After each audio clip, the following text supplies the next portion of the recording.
Welcome to the channel dear students. आज हम start करने वाले हैं न्यू सीरीज़ क्लास 12th की बुक फ्लेमिंगो की। और इस न्यू सीरीज़ में जितने भी आपके चैप्टर्स हैं वो सारे ही डिटेल्ड एक्सप्लेन होंगे। It means line to line आपको एक्सप्लेन किया जाएगा। तो एज़ यू नो, चलिए स्टार्ट करते हैं। आपका first chapter the last lesson by Alphonse Daudet. Okay, तो चलिए स्टार्ट करते हैं the last lesson by Alphonse Daudet. और अल्फोंसो डॉडेट आपके फ्रेंच नॉवलिस्ट और फ्रेंच शॉर्ट स्टोरी राइटर थे।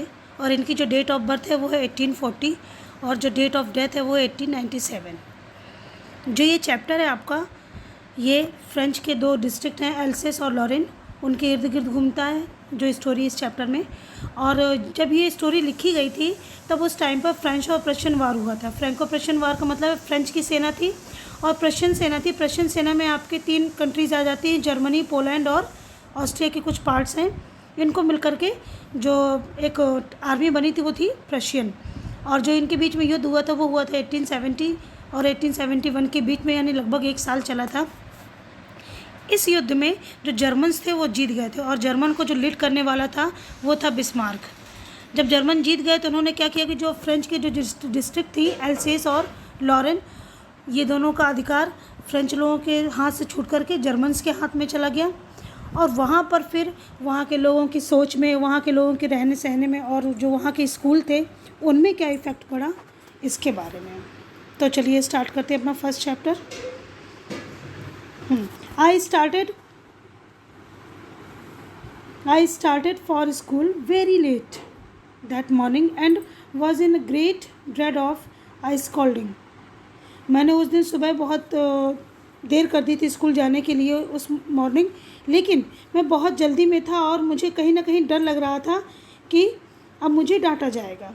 Specially because mister हैमिल had said, क्योंकि जो मिस्टर हैमिल थे उन्होंने हमसे ये कहा था कि he would question us on participles, कि वो हमसे कुछ क्वेश्चन रखेंगे पार्टिसिपल्स के बारे में। And I did not know the first word about them, और मुझे तो पहला अक्षर तक नहीं पता था पार्टिसिपल्स के बारे में। For a moment I thought, कुछ समय के लिए तो मैंने ये सोचा कि running away and spending the day out of doors. पहले तो मैंने सोचा कि मैं पूरा का पूरा दिन मैं स्कूल से भाग जाता हूँ, और दरवाजे से बाहर का मतलब है कि मैं बाहर की दुनिया में घूमता हूँ और बाहर टहलता रहूँगा। इट वॉज सो वार्म, बहुत गर्म था बाहर। सो ब्राइट, काफ़ी तेज़ धूप निकली थी। The birds were chirping at the edge of the woods, और जो जंगल के किनारे वाला क्षेत्र था वहाँ पर बहुत सारी चिड़िया चहचहा रही थी। And in the open field back of the सॉमिल, और बिल्कुल खुले मैदान में सॉमिल के पीछे प्रशियन सोल्जर्स थे, वो ड्रिलिंग कर रहे थे, यानी कि अपनी मार्च कर रहे थे, प्रैक्टिस कर रहे थे। It was all much more tempting than the rule for participles, और ये सारी चीज़ें मुझे ज़्यादा उबाने वाली, ज़्यादा कष्टदायी लग रही थी बजाय पार्टिसिपल्स के रूल्स के, यानी कि मुझे पार्टिसिपल्स के रूल्स इनसे तो ठीक ही लग रहा था। But I had the strength to resist and hurried off to school, लेकिन मेरे पास काफ़ी मात्रा में, या कह सकते हैं कि पर्याप्त स्ट्रेंथ थी कि मैं इस चीज़ के लिए सरवाइव कर ले जाऊंगा कि जब सर मुझसे पूछेंगे। And hurried off the school, और मैं स्कूल की तरफ जल्दी से निकल दिया। Next paragraph. When I pass the town hall there was a crowd in front of the bulletin board. जैसे मैं टाउन हॉल को क्रॉस करके निकला तो मैंने देखा कि बुलेटिन बोर्ड के आसपास बहुत ज़्यादा भीड़ लगी थी। For the last 2 years all our bad news had come from there, और जितनी भी पिछले 2 सालों की जितनी भी बुरी खबरें थी सब हमें इसी बुलेटिन बोर्ड से ही मिली थी। द लॉस्ट बैटल, जो हमने युद्ध हारा उसकी, the draft, the orders of the commanding officer, जितने भी कमांडिंग ऑफिसर थे उनके ऑर्डर्स। एंड आई थॉट, और मैंने सोचा टू माई सेल्फ, अपने आप से कि हाँ, विदाउट स्टॉपिंग, मैंने ये सारी चीज़ें सोची अपने आप को बिना रोके हुए, चलता जा रहा हूँ और मैं सोचता जा रहा हूँ what can be the matter now, अब क्या बात होगी कि इसमें कोई खबर आई है, क्या कोई और भी बैड न्यूज़ है। Then I was hurried as fast as I could go, और उसके बाद में मैं जितनी तेज़ से जा सकता था मैं उतनी जल्दी जल्दी चलने लगा। द ब्लैक स्मिथ वॉचर, एक ब्लैक स्मिथ था वॉचर, हु वॉज देयर, वो वहीं पर था विद हिज अप्रेंटिस, अपने चेलों के साथ में, रीडिंग द बुलेटिन, और न्यूज़ को पढ़ रहा था। कॉल्ड आफ्टर मी, उसने मेरे पीछे से मुझे पुकारा और कहा, डोंट गो सो फास्ट बब, अरे बच्ची इतनी तेज मत जाओ, you will get your school in plenty of time, तुम्हें तुम्हारा स्कूल मिलने में बहुत टाइम है, बहुत टाइम में तुम अपना स्कूल ढूंढ लोगे। I thought he was making fun of me, मुझे ऐसा लगा कि वो मेरा मजाक उड़ा रहा है। And I reach mister Hamel's little garden all out of breath, और उसके बाद में मैं गहरी सांस लेते हुए मैं मिस्टर हैमल के छोटे से गार्डन में पहुंचा। Usually when school began there was a great bustle which could be heard out in the street. Usually अगर देखा जाए तो नॉर्मली रोज़ क्या होता था कि जब स्कूल शुरू होता था तो वहाँ पर बहुत ज़्यादा शोर शराबा, बहुत हलचल रहती थी, और उस हलचल और शोर शराबे को हम रोड से भी यानी गली से भी सुन सकते थे। The opening and closing of desk का खोलना बंद करना, lessons repeated in unison, group में लेसन्स को रिपीट करना वेरी लाउड, बहुत तेज़ से, with our hands over our ears to understand better, और हमारा क्या करते थे उस समय बच्चे अपने हाथों को कानों के ऊपर रख लेते ताकि कंसंट्रेट कर पाएँ, और इस तरीके से वो एक साथ मिल कर के रिसाइट करते थे। And the teacher's great ruler rapping on the table, और जो टीचर की इतनी बड़ी स्केल होती थी उसकी रैपिंग करने की टेबल पर जो आवाज़ होती थी हम वो भी स्ट्रीट से सुन सकते थे। But now it was so still, लेकिन अब तो सब कुछ बिल्कुल शांत था। I had counted on the commotion to get to my desk without being seen, और मैं हमेशा इसी होशियारी में रहता था कि जब इस तरीके का चहल पहल होगी, शोर शराबा होगा, तो मैं बिना किसी को दिखे हुए अपने डेस्क पर पहुंच जाऊंगा। बट ऑफ कोर्स, लेकिन हाँ, that day everything had to be as quiet as Sunday morning. उस दिन तो सब कुछ ऐसा लग रहा था जैसे कि संडे की मॉर्निंग हो, सब कुछ उसी तरीके से शांत था। थ्रू द विंडो से आई सा, मैंने देखा my classmates already in their places, कि जो मेरे साथी थे, क्लासमेट थे, वो अपने जगह पर पहले से मौजूद थे। And mister हैमिल walking up and down with his terrible iron ruler under his arm, और जो मिस्टर हैमिल थे वो अपनी भयानक आयरन की जो रूलर थी उसको अपने आर्म्स के नीचे दबा करके ऊपर से नीचे टहल रहे थे।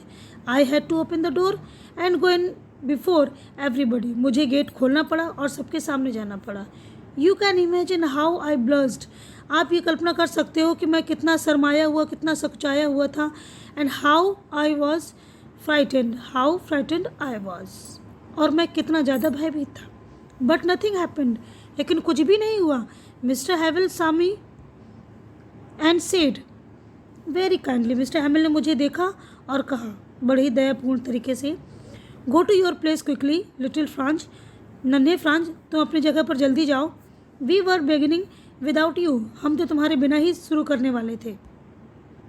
I jumped over the bench and sat down at my desk, मैं बेंच को जंप करके अपनी जगह पर पहुंचा और बैठ गया अपने डेस्क पर।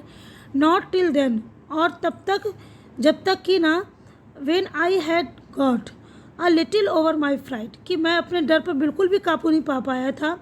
डिड आई सी दैट, तभी मैंने देखा our teacher had on his beautiful green coat, हमारे टीचर ने क्या किया था, अपना सुंदर सा कोट पहन रखा था। His frilled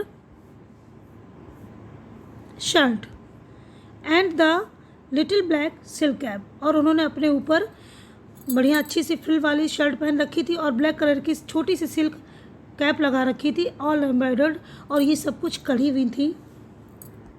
that he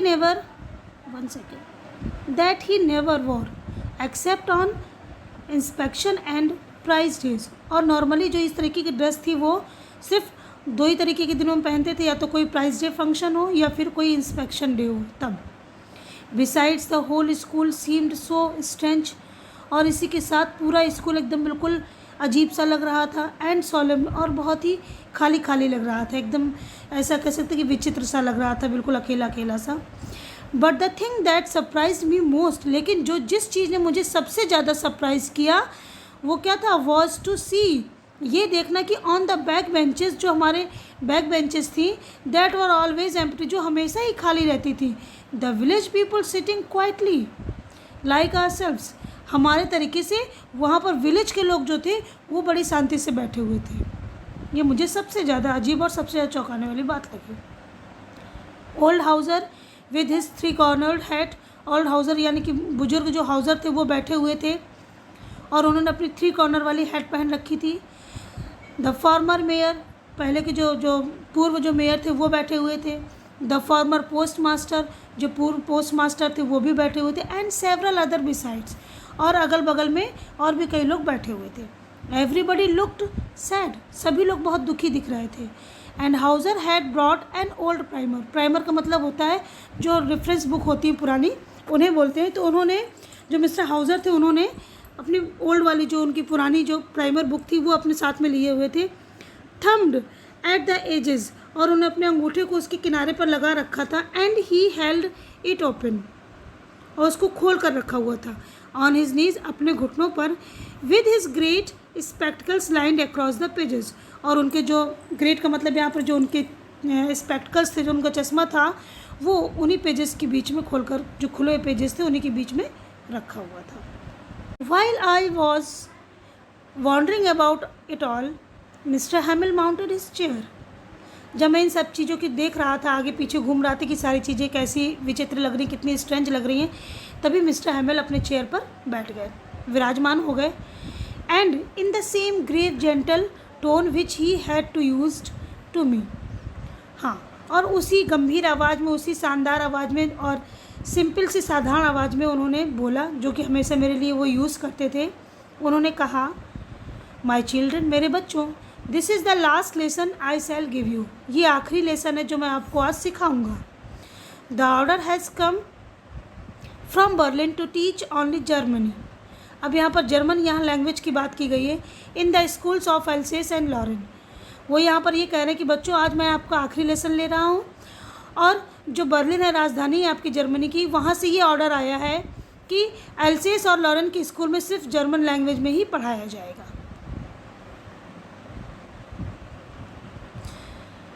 the new master comes tomorrow, अब नया मास्टर आपका कल आने वाला है। This is your last French lesson, ये आपकी आखिरी फ्रेंच लेसन यानी फ्रेंच सीखने की आपकी आखिरी कक्षा है ये। I want to be very attentive, और मैं चाहता हूँ कि आप मुझे बहुत ध्यान से सुने। What a thunder clap these words were to me, जब उन्होंने ये बात बोली तो ये बात ऐसे लग रही थी जैसे कि मेरे गाल में एक बहुत तेज़ तमाचा लग गया। यू कैन से दैट, कि एकदम बिल्कुल झटके जैसा जो फीलिंग होती है, उनके वर्ड्स ने मेरे ऊपर ऐसा ही असर किया। Oh the wretches, that was what they had put up at town hall, at the town hall. कह रहे हैं, अच्छा, रेचेस का मतलब यहाँ पर है कि लाचारी भरी जो कंडीशन होती, तो कहता है कि अच्छा, हे भगवान, वो सब लोग जो ये पढ़ रहे थे उस टाइम पर टाउन हॉल में, बुलेटिन बोर्ड के पास में, वो ये सारी चीज़ें थी, इसी वजह से इतनी भीड़ लगी हुई थी। My last French lesson, why I hardly knew how to write, अब यहाँ पर फ्रेंच सोच रहा है कि ये मेरा आखिरी लेसन है फ्रेंच में, लेकिन क्यों, मुझे तो अभी हार्डली यहाँ पर नेगेटिव सेंस में ही लेते हैं हमेशा, तो कह रहा कि मुझे तो लिखना भी नहीं आता इसके बारे में। I should never learn any more, अब मैं कभी भी इसके बारे में आगे कुछ भी नहीं समझ पाऊँगा, कुछ भी नहीं पढ़ पाऊँगा। आई मस्ट स्टॉप देयर, मैं बस वहीं पर रुक गया, ऐसा क्यों, मुझे वहाँ पर क्यों रोका जा रहा है सीखने से फ्रेंच, यानी कि जो स्टेज है मेरी, अब वो मुझे पर्याप्त नहीं लग रही कि मैं अपनी फ्रेंच लैंग्वेज को आगे कैरी कर पाऊँगा। Oh how sorry I was for not learning my lessons, for seeking bird eggs और going sliding on Saar my books that I had seemed such a nuisance a while ago. वो यहाँ पर ये नन्नस French ही सोच रहा है कि ओ कितने दुख की बात है। आई वॉज फॉर नॉट लर्निंग, अब मुझे लेसन सीखने को नहीं मिलेंगे। फॉर सीकिंग बर्ड्स एग्स, जो मैं चिड़ियों के अंडे खोजता रहता था। गोइंग स्लाइडिंग ऑन द सार, सार में यानी कि कोई पार्क वगैरह कोई भी जगह हुआ मैं स्लाइडिंग के लिए जा रहा होता था। माई बुक्स, मेरी किताबें। दैट हैड सीम्ड, जो कि हमेशा मुझे ऐसी लगती थी कि अब बिल्कुल बेकार है, नॉसेंस हैं, बेकार की चीज़ें हैं कुछ समय के पहले। सो हैवी टू कैरी, और मुझे ऐसी लगती थी कि ले जाने में वो बहुत ज़्यादा भारी हैं। My grammar and my history of the saints, और जो सेंट्स के बारे में जो हिस्ट्री की बुक थी, वो सारी चीज़ें मुझे बहुत ज़्यादा बोझिल लगती थी। वर ओल्ड फ्रेंड्स, और जो मेरे दोस्त थे। Now that I could not give up, अब मैं इन्हें छोड़ नहीं सकता। ये सारी चीज़ें मुझसे दूर जाने वाली। एंड मिस्टर हैमिल टू, और मिस्टर हैमिल भी। The idea that he was going away, और वो विचार जिससे ये मतलब कि ये विचार कि अब वो जाने वाला है, कौन, मिस्टर हैमिल जाने वाले हैं, that I should never see him again, अब मैं उन्हें आगे कभी नहीं देख पाऊँगा, made me forget all about his ruler and how cranky he was. जब ये विचार आया कि अब वो मुझे कभी मिलेंगे नहीं, देखने को नहीं मिलेंगे, तो कह रहा है कि जितनी भी उनके बारे में ये सोच थी कि वो हमें मुझे किस तरीके से गुस्से होकर के बात करते थे और कैसे वो हमें रूलर से मारते थे, वो मैं सारी चीज़ें भूल गया। Poor man, it was in honour of this last lesson that he had to put on his fine Sunday clothes. और वो पुअर मैन का मतलब है कि अब वो जाने वाले हैं, तो उन्होंने बात की है मिस्टर फ्रांच के मिस्टर हैमिल के बारे में। इट वाज इन, और अच्छा ये उनके आखिरी लेसन के बारे में था ये सब, और इसी वजह से उन्होंने अपने संडे के तरीके के इतने सुंदर कपड़े पहन रखे थे। एंड नाउ आई अंडरस्टूड, अब मुझे समझ में आ गया था, why the old man of the village were sitting there in the back of the room, कि वो जो हमारे गांव के जो विलेजर्स हैं वो वहाँ पर पीछे क्यों बैठे हुए थे हमारे कमरे में, हमारे क्लास में। It was because they were sorry too that they had not gone to school more. अच्छा, अब वो भी हमारे तरीके से ही दुखी थे कि अब उन्हें ये पता चल गया था कि अब वो स्कूल ज़्यादा नहीं आ पाएंगे। क्यों? क्योंकि अब तो फ्रेंच सिखानी ही नहीं है। It was their way of thanking our master for his 40 years of faithful service. अच्छा, ये उनका तरीका था कि वो अपने ऑनर को, अपने रिस्पेक्ट को, जो स्कूल मास्टर थे मिस्टर हैमिल, उनके 40 साल जो उन्होंने फेथफुली सर्विस यहाँ पर दी हमारे स्कूल में, उनके लिए रिस्पेक्ट दिखाने का ये उनका तरीका था। And of showing their respect for the country that was theirs no more. और हाँ, अब वो ये कह रहे हैं कि ये भी तरीका था कि उन्होंने मिस्टर हैमिल के लिए रिस्पेक्ट दिखाई, प्लस अपने देश के लिए भी वो रिस्पेक्ट दिखाए थे कि अब वो उनका नहीं रहा। कहने का मतलब ये है कि अब फ्रेंच लोगों के हाथ में नहीं है जर्मनी के हाथ में अब उनका गांव। While I was thinking all of this, जब मैं ये सारी चीज़ें सोच रहा था, I heard my name called, तभी मैंने सुना कि मेरा नाम बुलाया गया है। It was my turn to recite, अब मेरी बारी थी कि मैं रिसाइट करूं, बोलूं। What would I not have given to be able to say, जो कुछ जो मुझे बोला गया कहने के लिए, मैं उसके कहने के लिए बिल्कुल भी एबल नहीं था उस टाइम पर। That dreadful rule for the participle all through, और वो जितनी भी ये ड्रेडफुल का मतलब है जितना भी डराने वाले जो रूल्स थे, ये सारी चीज़ों के बारे में मुझे कुछ भी नहीं पता था। Very loud and clear and without one mistake, बहुत तेज और बड़ी स्पष्ट आवाज़ में बिना किसी गलती के आप बोलिए। But I got mixed up on the first word, लेकिन मैं पहले ही शब्द में कंफ्यूज हो गया। एंड स्टूड देयर, और मैं वहाँ पर खड़ा हो गया बिल्कुल शांत होकर के। Holding on to my desk, मैंने अपने डेस्क को पकड़े रखा और वहाँ पर मैं खड़ा हो गया। My heart beating and not daring to look up, मेरा दिल बहुत तेज तेज धड़क रहा था और मैं हिम्मत नहीं कर पा रहा था कि मैं ऊपर देख सकूँ। आई हर्ड मिस्टर हैमिल से टू, मैंने सुना कि मिस्टर हैमिल मुझसे कहते हैं, आई वोंट स्कॉल यू, मैं तुम्हें नहीं डांटूंगा। Little Franz, you must feel bad enough, तुम्हें खुद से बहुत बुरा फील करना चाहिए। सी हाउ इट इज़, करे देखो ऐसा क्यों है, क्यों तुम्हें फील करना चाहिए बुरा। Every day we have said to ourselves, वाह I have plenty of time, हर दिन हम अपने आप से यही कहते हैं कि मेरे पास, अरे अभी तो बहुत टाइम है, मेरे पास अभी बहुत वक्त है। I will learn it tomorrow, मैं ये कल सीख लूँगा।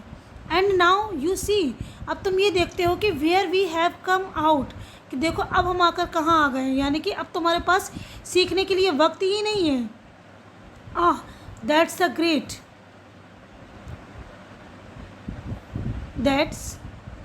ग्रेट ट्रबल विद एल्सेस, और ये कह रहे हैं कि सबसे बड़ी जो समस्या है एल्सेस के साथ में वो यही है, she puts of learning till tomorrow. यहाँ पर विमेन के लिए बोला गया है कि देखो वो अपनी जो जितना भी उसको सीखना होता है वो कल के लिए छोड़ देती है।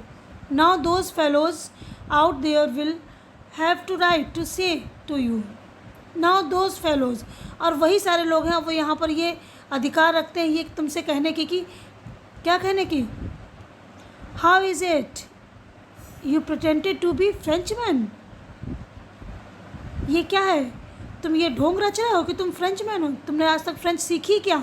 कुछ भी नहीं सीखा। तुमने फ्रेंच के लिए किया क्या?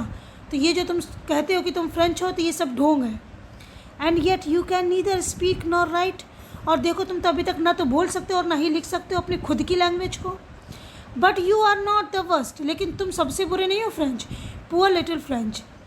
We have all a great deal to reproach ourselves with. ये हम सब लोगों के साथ में यही है। हम सब लोगों ने ही गलत किया है।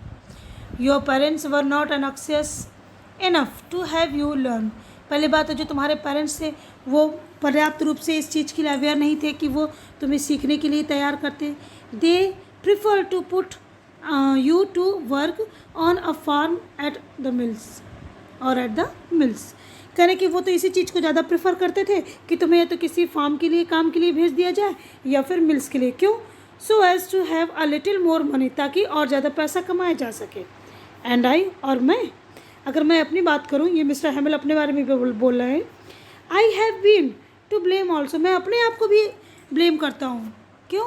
Have I not often sent you to water my flowers instead of learning your lessons. क्या मैंने कभी कभी तुम लोगों को अपने फ्लावर्स में पानी डालने के लिए नहीं भेज दिया, बजाय कि मैं आपको आपका लेसन सिखाता? And when I wanted to go fishing, और जब मैं कभी भी फिशिंग के लिए जाने की इच्छा रखता था, did I not just give you a holiday. क्या मैंने उस दिन तुम लोगों की छुट्टी नहीं कर दी? तो कहीं ना कहीं मैं भी इस चीज़ का जिम्मेदार हूँ। Then from one thing to another, और इस तरीके से वो कई चीज़ों में बोलते रहे। Mister Havel went on to talk of the French language, और वो फ्रेंच लैंग्वेज के बारे में बोलते रहे। सेइंग दैट, ये कहते हुए, it was the most beautiful language in the world. ये सबसे सुंदर और सबसे अच्छी लैंग्वेज है पूरी दुनिया में। The clearest, the most logical, that we must guard it among us and never forget it. सबसे स्पष्ट, सबसे तर्कपूर्ण, ये सबसे अच्छी लैंग्वेज है और हमें इसकी रक्षा करनी चाहिए हमारे बीच में। हमें इसे भूलना नहीं चाहिए कभी भी। Because when a people are enslaved, जैसे सपोज दैट, मान लो अगर कोई इंसान गुलाम है भी, as long as they hold fast to their language, और वो जब गुलाम कहलाएगा जब उसने अपनी ही लैंग्वेज को दबा करके रखा है।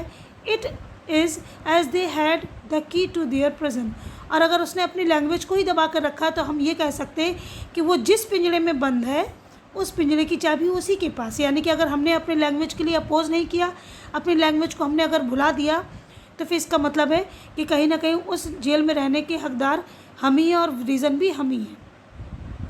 Then he opened a grammar, और उन्होंने ग्रामर ओपन की। And read us our lesson, और उन्होंने हमारे लेसन को हमारे सामने पढ़ा, यानी कि जो चीज़ वो हमें सिखाना चाहते थे वो उन्होंने पढ़ के बताया। I was amazed to see how well I understood it. मैं बहुत ज़्यादा आश्चर्यचकित था कि मुझे ये सारी चीज़ें कितनी अच्छे से समझ में आ गई। All he had said seemed so easy. उन्होंने जो कुछ भी कहा वो बहुत ईजी लग रहा था, सो ईजी, बहुत आसान लग रहा था। आई थिंक टू, मैं भी ये सोचता हूँ उस टाइम पर, that I had never listened so carefully and that he had never explained everything with so much patience। वो ये कह रहा है कि लिटिल फ्रांस, कि मैं ये सोचता हूँ क्या मैंने कभी भी उनके द्वारा बताई गई चीज़ों को केयरफुली कभी सुना नहीं, या फिर उन्होंने कभी भी इतने पेशेंस के साथ में कोई चीज़ हमें पहले कभी समझाई नहीं। It seemed almost as it the poor man wanted to give us all he knew before going away.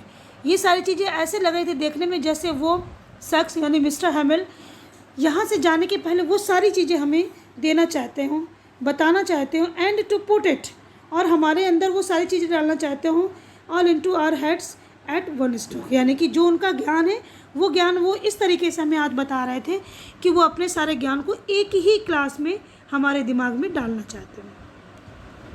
After the grammar we had a lesson in writing. Grammar के बाद अब हमारे पास जो सीखने वाली चीज़ थी वो राइटिंग में एक लेसन था। That day mister हैमिल had new copies for us. उस दिन मिस्टर हैमिल हमारे लिए नई कॉपीज़ लेकर के आए थे। Written in a beautiful round hand, और उसमें बड़ी सुंदर राइटिंग से लिखा हुआ था French Alsace, French else's.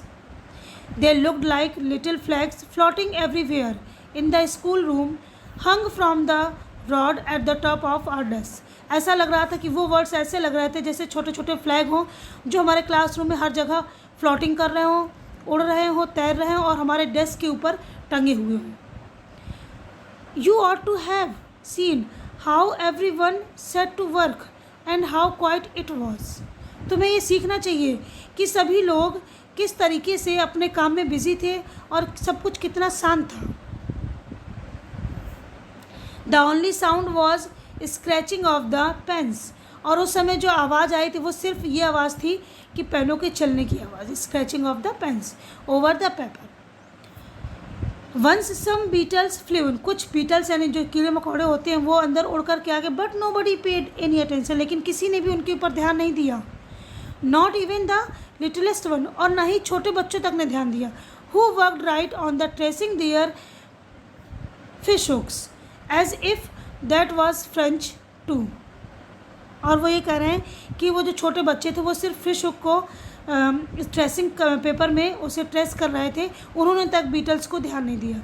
On the roof the pigeons cooed very low. छत के ऊपर जो पिजन्स थे, कबूतर थे, वो बड़ी धीमी आवाज़ में अपनी आवाज़ में कुछ बोल रहे थे. And I thought to myself, और मैंने अपने आप में सोचा, will they make them sing in German. क्या वो लोग जो ये देम है यहाँ पर यूज़ हुआ है पिजन्स के लिए, कि क्या वो पिजन्स को भी मजबूर कर देंगे जर्मन में गाने के लिए. इवन द पिजन्स, क्या पिजन्स को भी. When ever I looked up from my writing, मैंने जितनी बार भी मैंने अपने लिखने के बीच से ऊपर देखा, मैंने देखा कि मिस्टर हैमिल सिटिंग मोशनलेस, बिना हिले डुले मिस्टर हैमिल अपनी चेयर पे बैठे हुए हैं. And gazing first at one thing then at another, वो पहले किसी चीज़ को घूर रहे हैं, उसके बाद में दूसरी चीज़ को घूर रहे हैं. As if he wanted to fix in his mind just how everything looked in that little school room. और ऐसा लग रहा था जैसे वो उन सारी चीज़ों को अपने दिमाग में फिक्स करना चाहते हो जो उन्होंने उस छोटे से स्कूल के रूम में उस टाइम पर देखा था.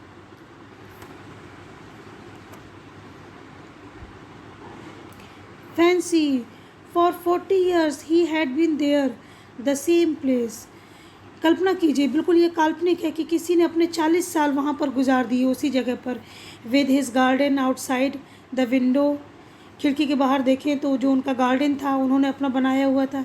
And his class in front of him, और उनके सामने यानी कि उस गार्डन के सामने उनकी क्लास. जस्ट लाइक दैट, और ये सारी चीज़ें. Only the desk and benches had been worn smooth. अब जो चीज़ें बदली हैं वो सिर्फ वही चीज़ें थी, जैसे कि डेस्क और बेंचेस की बात करें तो वो घिस करके थोड़ा स्मूथ हो गई थी. द वॉलनट ट्रीज़, जो अखरोट के पेड़ थे गार्डन में, वो थोड़ा लंबे हो गए हैं.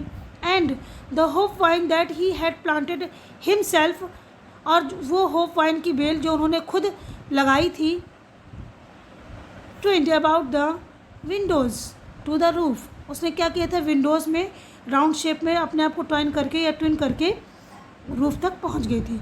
How it must have broken his heart to leave it all. अब ये सारी चीज़ें अगर किसी को छोड़ना है तो उनके दिल को तोड़ने वाली बात तो है ही. पुअर मैन उन्होंने यहाँ पर मिस्टर हैमिल के लिए यूज़ किया कि कैसी कंडीशन है कि जिसने 40 साल जिस जगह पर गुजार दिए, अब उन्हें वो सारी चीज़ें छोड़ने के लिए कहा जा रहा है. To hear his sister moving about in the room above, और उसी के ऊपर जो रूम था उसकी बहन वहाँ पर इधर से उधर टहल रही थी. पैकिंग दियर ट्रंक्स, उन्होंने अपने सारे जो ट्रंक्स का मतलब यहाँ पर जो डोलची वगैरह होती हैं, बैग्स वगैरह, वो पैकिंग कर रही थी उन बैग्स को. For they must leave the country next, और उन्हें अपना जो देश था वो नेक्स्ट डे छोड़ करके जाना था. But he had the courage to hear every lesson to the very last. लेकिन उसमें इतनी शक्ति थी कि आखिरी जो जितना भी लेसन था, हर लेसन के आखिरी तक उन्होंने बहुत अच्छे से सुना. आफ्टर द राइटिंग, जो लिखने वाला काम था उसके बाद में, we had a lesson in history. अब इतिहास में हमारा एक लेसन था. And then the babies chanted their, और तभी जो वहाँ छोटे छोटे बच्चे पढ़ रहे थे उन्होंने गाना स्टार्ट किया. बा बा बा बी बी बो बू. Down there at the back of the room old Hauser had put on his spectacles and, और जो ओल्ड हाउसर थे बुजुर्ग, उन्होंने बच्चों को ये सारी चीज़ें सिखाई थी। एंड वो अपने स्पेक्टिकल्स पहने हुए थे, होल्डिंग हिज प्राइमर, और अपने हाथ में उन्होंने प्राइमर पकड़ रखी थी। इन बोथ हैंड्स, अपने दोनों हाथों में, spelled the letters with them, और उन्हीं बच्चों के साथ में ये अपने उन्हीं अक्षरों को बोल रहे थे। यू कुड सी, तुम देख सकते थे उस टाइम पर, that he too was crying, वो भी इमोशनल थे, रो रहे थे। हिज वॉइस ट्रेम्बल्ड, उनकी आवाज़ भी काँप रही थी विद इमोशंस, भावनाओं के साथ। And it was so funny to hear him that we all wanted to laugh and cry, और उनको सुन करके, जो इन्होंने ये राइमिंग बोली, उनको सुन करके हम लोग हंस भी रहे थे और रो भी रहे थे। How well I remember it, that last lesson, वो कह रहे हैं कि ओह, वो जो आखिरी लेसन था मैं अभी भी याद करता हूँ। All at once the church clock, तभी जो चर्च क्लॉक थी उसने 12 बजाए। देन द एंजलस, एंजलस मतलब यहाँ पर है सॉन्ग से जो नेशनल एंथम होते हैं, इसी तरीके से जो चर्च में होते हैं वहाँ पर कुछ श्लोक और कुछ सॉन्ग्स किए जाते हैं, उन्हें बोलते हैं Angeles. At the same moment the trumpet of the Prussians, अब प्रशियंस थे, वो अपने ड्रम बीटिंग कर रहे थे, उनकी आवाज़ सुनाई दी। रिटर्निंग फ्रॉम ड्रिल, जो कि अपने प्रैक्टिस से वापस लौट रहे थे। साउंडेड अंडर आर विंडोज़, और उनकी आवाज़ हमें अपनी खिड़कियों के नीचे से सुनाई दी। मिस्टर हैमिल स्टूड अप, मिस्टर हैमिल उठ खड़े हुए। वेरी पेल, बिल्कुल उनका चेहरा पीला पड़ गया था। इन हिज चेयर, अपनी कुर्सी पर वो खड़े हुए। आई नेवर सा हिम लुक सो टॉल, मैंने उन्हें कभी भी इतना लंबा नहीं देखा था। यानी अपने वो चेयर पर खड़े हो गए, और जब हमने उनको देखा तो वो मुझे इतने लंबे पहले कभी नहीं लगे थे। माई फ्रेंड सेड ही, उन्होंने कहा मेरे मित्रों। आई बट समथिंग चोक्ड हिम, जब उन्होंने सिर्फ आई ही केवल कहा मिस्टर हैमिल ने, उसके बाद में ऐसा लगा जैसे कि उनके गले में कुछ अटक गया हो, अब वो बोल नहीं पा रहे थे। He could not go on, और वो आगे कुछ बोल नहीं पाए। Then he turned to the blackboard, blackboard की तरफ वो मुड़े। Took a piece of chalk, उन्होंने एक चॉक का पीस लिया। And bearing on with all his might, और उन्होंने अपनी पूरी शक्ति जुटाई। He wrote as large as he could, और उन्होंने जितना बड़ा वो लिख सकते थे उतने बड़े बड़े अक्षरों में लिखा, विव ला France. Then he stopped and leaned his head against the wall, और वो रुक गए, रुक कर उन्होंने अपने सिर को दीवार की तरफ झुकाया। एंड विदाउट अ वर्ड, और बिना किसी शब्द के, ही मेड अ जेस्टर, उन्होंने अपना ऐसा शरीर का हाव भाव बनाया टू अस, हमारी तरफ, जैसे कि उन्होंने ये कहा हो अपने हाथों से, school is dismissed, you may go, कि अब स्कूल अब ख़त्म होता है, अब आप जा सकते हो। सो स्टूडेंट्स, दैट्स इट, जो लाइन टू लाइन एक्सप्लेनेशन था इस सीरीज़ का, ये आपका इसका कंप्लीट हो गया है। हम नेक्स्ट वीडियो में नेक्स्ट चैप्टर को लाइन टू लाइन डिस्कस करेंगे। So keep watching and thank you so much.